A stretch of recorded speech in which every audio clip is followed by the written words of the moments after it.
Hey.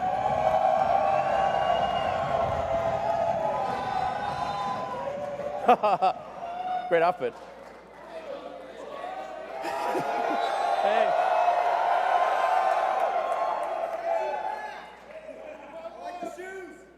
Yes.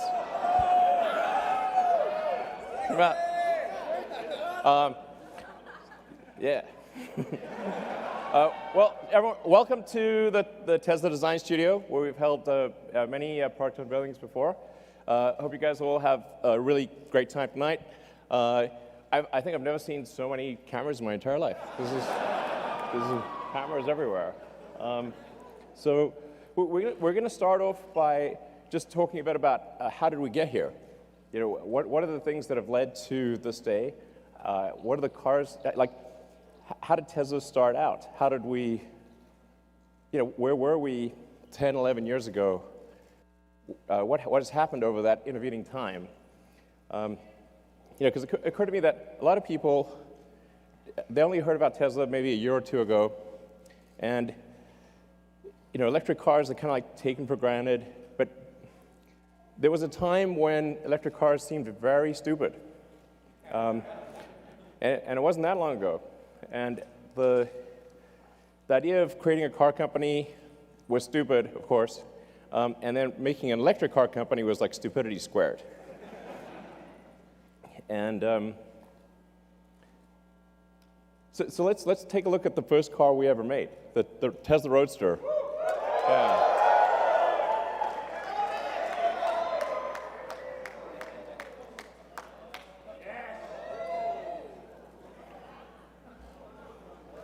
All right. It's a bit small. It's great. It's great. So the crazy thing is, if you go back 11 years today, Tesla had made one car, that car. That's serial number 1 of Tesla.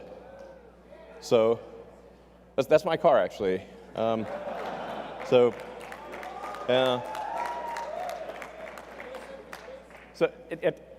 on February 2008, we'd literally only made one car, that car. And it didn't really work very well, I have to say. It broke down a lot. And it took us another 3 months just to make the second car. And now we've made about 550,000 cars. Yeah. So,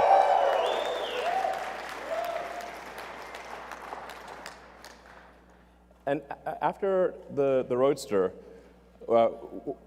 essentially what happened with the Roadster is we said, okay, we want to make a car, we want to really break the mold about how do people think about electric cars. To think about electric cars as being slow and ugly and poor performance. So we want to have a sports car, a car that is fast, looks good, sexy. That's right. Ha ha. You took the words out of my mouth. So exactly. Sexier. That's right. So the Roadster, the reason we did sports cars, we wanted to create a car that would break the mold for electric vehicles, and that would be sexy and fast and long range, and that's why we did the Roadster. People say that, well, you won't be able to make a car with those specifications, and if you do, nobody will buy it. So we had to prove those two things wrong. And then after we made the Roadster, they said, okay, sure, you can make some toy sports car, but you can't make a sedan. You can't. There's no way you could compete with the luxury sedans that are gasoline, because they're the best. And there's no way you can make an electric car that's like that. So we did. Model S.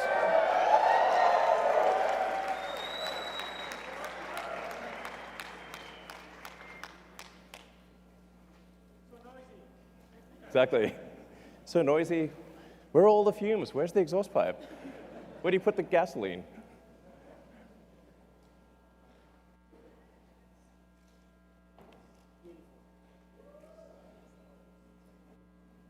Yeah. So we actually started designing that car in the rocket factory. So we didn't have a design studio. We took a little corner of the rocket factory, and Franz joined, and we just, with a tiny crew in a corner of the rocket factory, we designed that car. I think that car was really important because it was competing against the best of the gasoline cars. So if you can make an electric car that can beat the best of the gasoline cars, it's a very powerful statement to prove that you can go electric. So then, working from the Model S, which, by the way, in terms of where the name comes from, actually, I like calling things what they are. So Roadster is called Roadster because it's a roadster. There is no good word for sedan. So we couldn't call it the sedan. It wouldn't work. Or saloon. There's just like literally no word. So the Model S stands for sedan. And this is how out of touch I was. I actually didn't realize at the time that Model S also means models. and then I had at one point a license plate that said Model S2 because it was like the second production Model S, and it was like, and as I was walking away from my car, I said, "Wow, what a jerk! His license plate says Models 2." Yeah, I'm like, okay, better not have that license plate. So, but then going from the Model S, we said, okay, we want to make the best SUV in the world. We want to do something. We kind of got carried away actually with the Model X. We was like, let's have practically every technology and whiz-bang thing we could possibly think of. The Model X is like, as a car, it's like a Fabergé egg meets a spaceship. It's like, it was insanely difficult, but it is an amazing vehicle. Let's bring it out.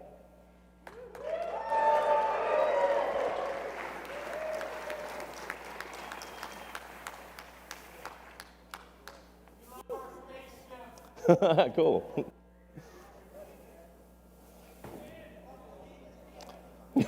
Yeah. You can see a certain position forming, maybe.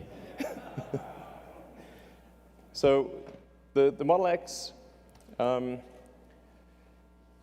I said, it really feels like a Fabergé egg spaceship, it's X for crossover SUV. But then after we had the Model S and Model X, I thought it'd be pretty funny if we had the Model E. But then like Ford threatened to sue us. Ford killed sex. But I said, what if we call it the Model 3? Because that's completely different from me. They said, that's fine. So we have the Model 3. Let's bring out the Model 3.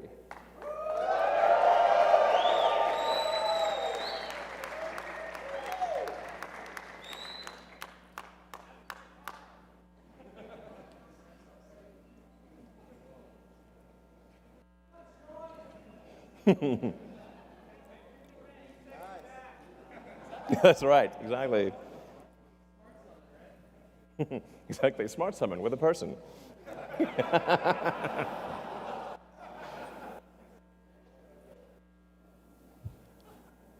So we made the original Roadster, the Model S, the Model X, the Model 3, and then we also then made the new generation Roadster, which we'll bring in, or maybe it's over there. Oh, it's coming in. New Roadster. Exactly. Maybe it's, oh, it's there. Yep, there we go.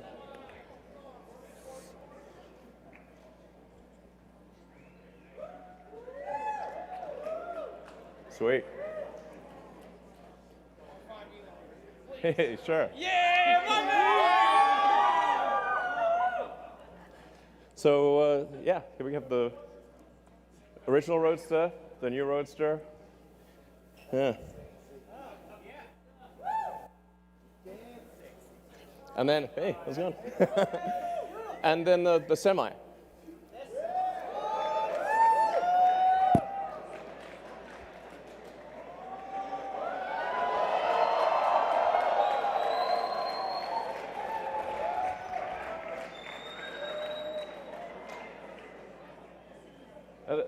actually, the Tesla Semi drove here nonstop all the way from the Bay Area.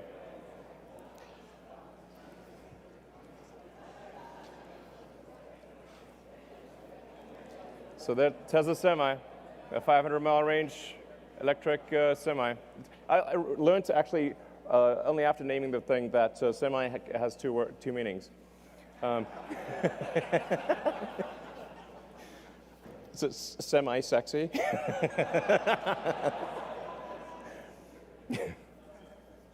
So, yeah, so we're really excited about bringing those products to market.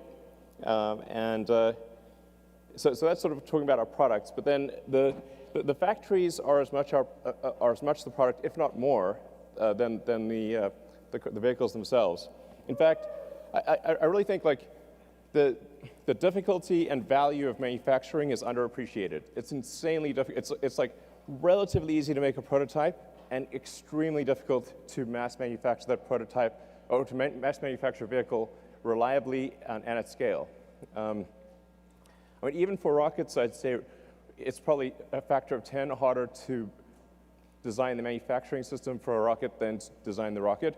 And for cars, I'd say it's maybe 100 times harder to design the manufacturing system than to design the vehicle itself. That's what the free market. I don't mean to have it in black and white. It's like it's not so long ago. They didn't even have color cameras back then. It was 2010. But it was very bleak. It's like essentially when we acquired the Fremont factory, which used to be called NUMMI, people sort of thought, oh, you've got a car factory. Now, if you have a car, they sort of think if you have a car factory, you can just make any car. It's like, no, that's like saying you've got a box. And that box can have anything you want in it. No, only if you make the thing in the box. Although we did get we had get a very good deal on the NUMMI factory, Toyota and General Motors actually took all of the good equipment out, and anything that was like so useless it wasn't even worth the scrap was left.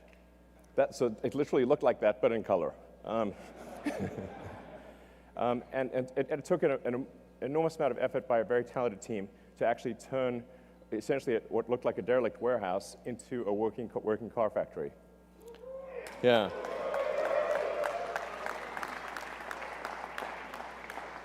So, and in fact, like today, the Fremont factory, which is an enormous building, I think it's like the second or third biggest building in the world by footprint, is so dense, so densely packed with people and robots. But this picture has like robots, but there's 20,000 people that work at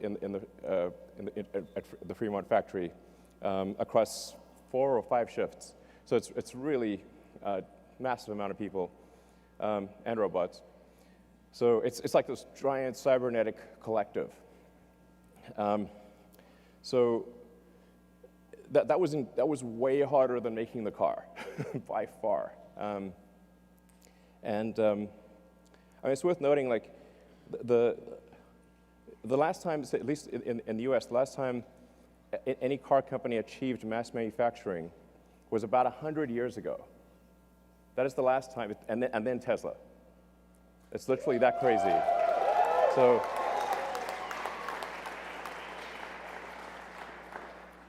the issue is definitely not coming up with a car design. It is absolutely all about building the production system. You want to have a good product to build, but that's basically the easy part. Then the factory is the hard part. Then the challenge is like, okay, if we create a car factory, where the heck are the batteries and electric motors and power electronics going to come from?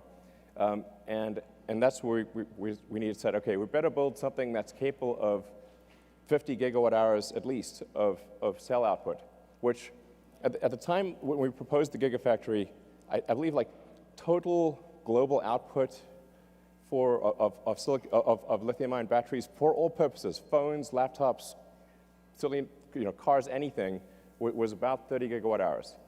So we're like, okay, well, just do the basic math. We need 50 gigawatt hours. So we better have a real big factory. or there's no way. So, and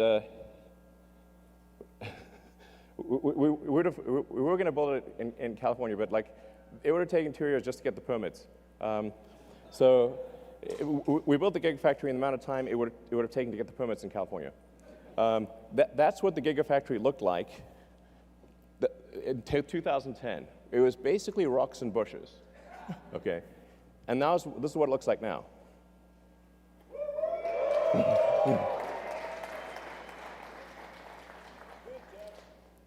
Yeah. So, and it's only about a third complete. So this one complete, I think it's about 4 or 5 times the size of the Pentagon. So it's kind of difficult to appreciate scale, but although it's really quite tall, it's like 70 feet tall. So the volume of it is just mind-blowing. It takes 2 hours just to walk around it. So,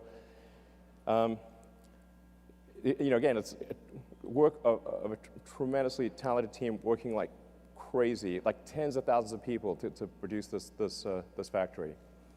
And today it produces more lithium-ion than the rest of the world combined. So.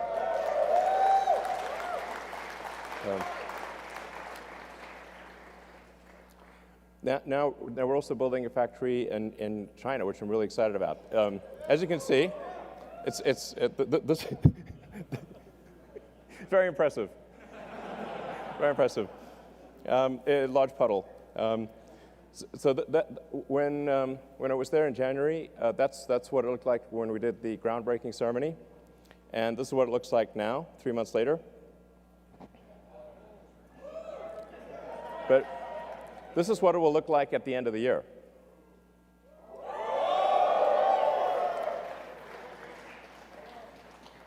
So things are moving fast, and this will actually be, once it's complete, the equivalent of our Fremont car factory plus our Nevada battery gigafactory combined.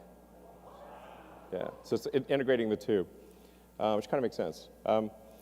So we're really excited about this. A great team in China, and this is going to be really important for making affordable versions of the Model 3 and Model Y for the greater China market.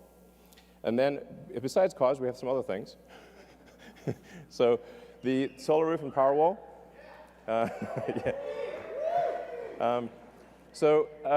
This is definitely going to be the year of the solar roof and Powerwall. Because of extreme challenges with the Model 3 production, we have to basically allocate all resources to Model 3 production because otherwise we're going to die.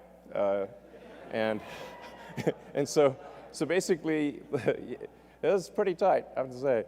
That was a hard one. I would say like 2018 was probably felt like aging 5 years in one. Honestly, it was really intense. So,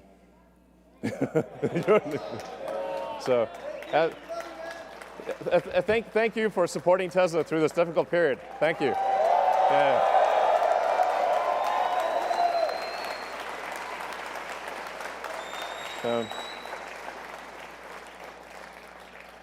But now that Model 3 production is going pretty well, we're going to finally allocate engineering attention to the solar roof as well as the solar retrofit.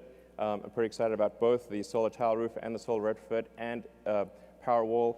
Part of the reason we couldn't make Powerwall is we couldn't make enough cells.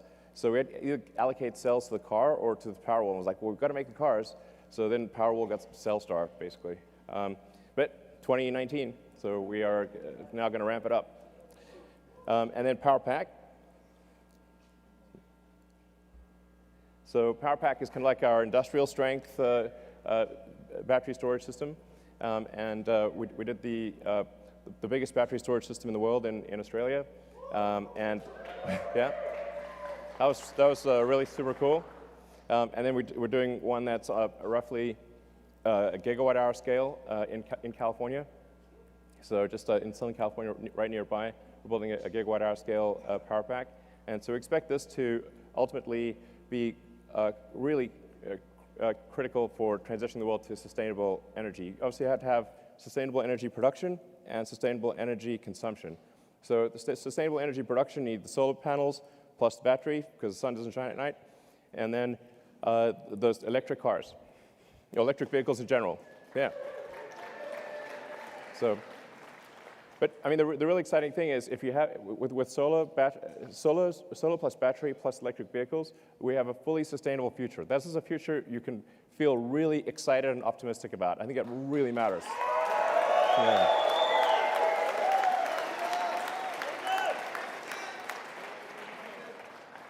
And then supercharging. So, the first, in 2010, we had 0 superchargers. So there was no, you couldn't really drive long distances with an electric car in 2010. So it was like, well, okay, we better have some high power chargers, otherwise it's going to be extremely inconvenient to drive long distances. So built into the Model S was a high voltage DC bypass directly to the pack, so you can just sort of mainline power right into the pack. And then then nobody was building high power chargers, so like, okay, we better build these high power chargers because nobody's building them. And so we went from 0 superchargers to building a global network of superchargers. Yeah. Yeah, so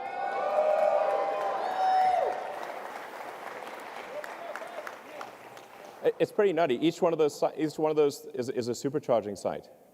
So supercharging team has done an incredible job building a global network of superchargers that allow you to travel to a massive section of the world, basically anywhere in North America, almost anywhere in Europe, most places in China, not the Gobi Desert yet, but most places. We'll cover the Gobi Desert. We'll get there. And Saskatchewan, I swear to God, there is. I've specifically asked about the Saskatchewan supercharger, and I'm told it is under construction. So, absolutely, I've asked about it like twice.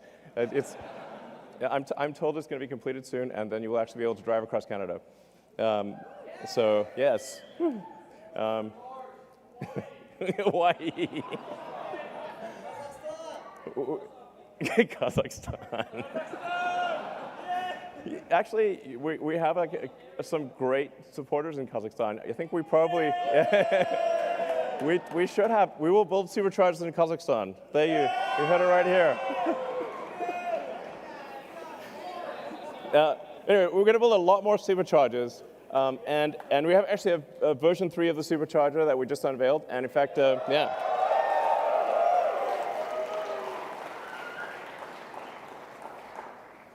So the superchargers actually started out only at about 75 kilowatts, and now they're at, with version 3, 250 kilowatts, and we think probably can even go a little higher than that.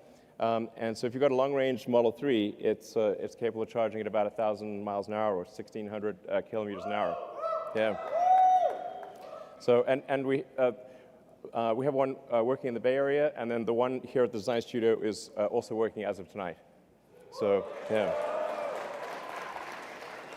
So we're going to be rolling out the version 3 supercharger throughout the world, just gradually upgrading the existing sites as well as adding new sites.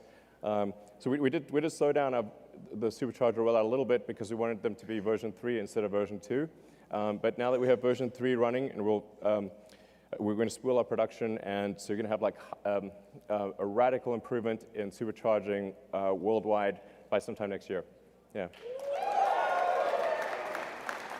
So in terms of where we are today, we got obviously the S3 and the X. We've made, I think, 550,000 vehicles, something like that. 12 months from now, we will have made about 1 million vehicles. So it's pretty wild to think that 11 years ago today, we had made literally 1 car, and a year from now, we will have made 1 million. Yeah. I mean, this is a testament to the incredible talent and effort of the people at Tesla. I want to say thank you to people at Tesla. You guys are incredible.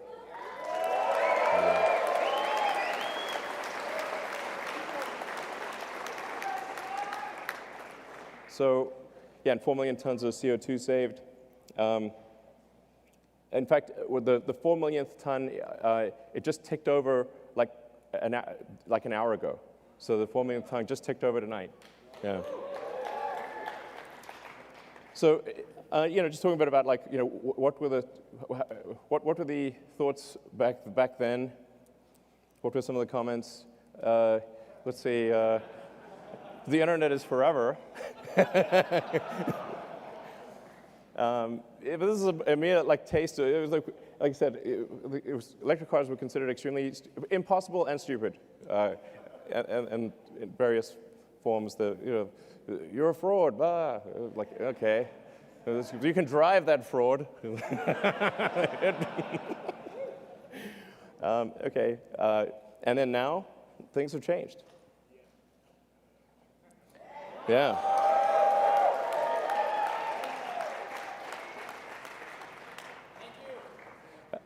The goal of Tesla was literally this, is like, to what degree, in fact, when we created it, we're like, okay, the fundamental historic good of Tesla should be measured by the degree to which we accelerate the advent of sustainable energy and transport.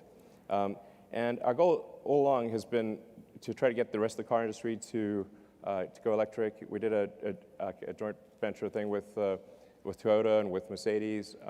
We open sourced our patents 3 or 4 years ago. Made them freely available, so it's extremely rewarding to see that the rest of the industry is going electric. This is great.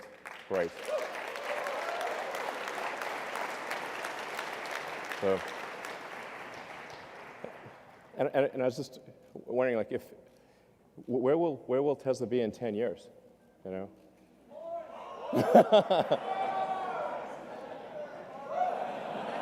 Mars. Exactly. We will be driving a Tesla on Mars. I think we could. I think we actually could. Okay. Tesla will be on Mars in 10 years. I think it will. So after that extended history lesson, what about the actual reason you came? Okay. There's a missing car. It starts with a Y, ends with a Y, and that's Y in the middle. Bring out the Model Y. Oh wait, yeah.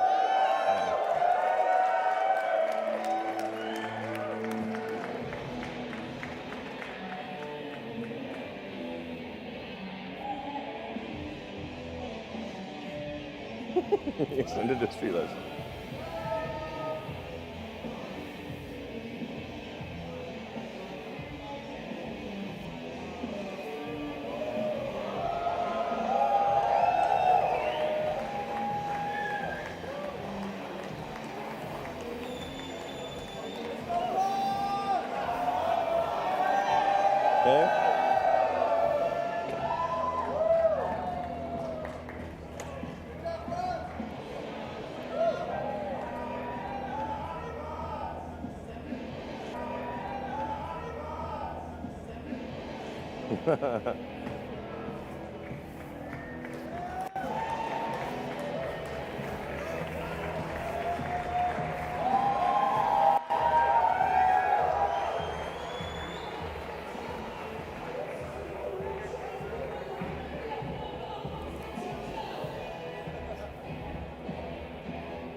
All right. The Model Y. Yeah. So, like the 3, it will be extremely safe. So that you may know the Model 3 has the lowest probability of injury of any car ever tested by the U.S. government. The Model Y, we expect, will have a similar result. 5 stars in every category. With the battery pack low in the floor, it's going to have a very low center of gravity. So this will, it has the functionality of an SUV, but it will ride like a sports car. So this thing will be really tight in corners, and we expect it will be the safest a mid-size SUV in the world by far. And at Tesla, we actually always design with safety as the #1 goal. It's like people think, okay, performance, sure, but safety first. This is actually by far the most important thing. But it's also going to have incredible performance. So we expect to have a 3.5 seconds 0 to 60. Yeah, it's good. And very low center of gravity, so great handling. It's testing out at a 0.23 drag coefficient, which is extremely good for an SUV. And in terms of range, 300 miles. Yeah. So we expect to have an EPA range of, an actual true usable range of 300 miles. So, yeah. Yeah. From an interior standpoint, it has a panoramic glass roof. And by the way, after I'm done here, you guys will be able to come up and check out the car. So it's so it's going to have a panoramic glass roof. It really feels like, just like the Model 3, if you're in the car, it just feels like you can see the sky. Seat 7, 66 cubic feet. Obviously autopilot and all that. As I've said publicly, we expect to be feature complete with self-driving sometime later this year. And then as we prove out the safety with billions of miles and kilometers, we will, from our standpoint, feel it's safe enough to not pay attention and then get the regulatory approval sometime thereafter. But the cool thing is feature complete. It'll be able to do basically anything by the end of this year. Just with software upgrades, which is pretty cool. So let's see, Model Y lineup. Okay, there you go.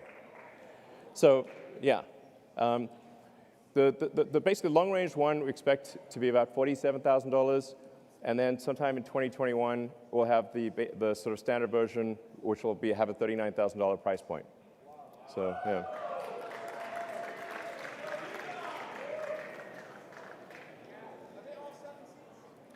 No, the 7 seats are optional. Yeah. Do you mean the liftgate? Yes. Okay.